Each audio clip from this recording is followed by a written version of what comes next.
Pasca berakhirnya proses seleksi administrasi dalam perekrutan calon pegawai negeri sipil 2018, CPNS 2018 pada tanggal 21 Oktober tahun 2018, para pendaftar yang lolos tak lama lagi harus menghadapi tahap seleksi kemampuan dasar, SKD, yang rencananya bakal bergulir pada tanggal 27 Oktober mendatang.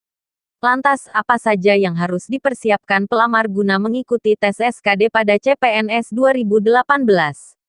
Kepala Biro Humas Badan Kepegawaian Negara, BKN, Muhammad Ridwan menyebutkan, para pendaftar yang lolos tahap seleksi administrasi harus mempersiapkan diri untuk membawa beberapa berkas saat mengikuti tes, salah satunya membawa surat tanda peserta SKD. Untuk kisi-kisi soal, dapat di-download pada deskripsi di bawah ini.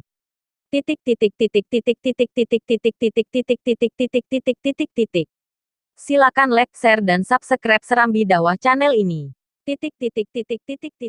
Terima kasih.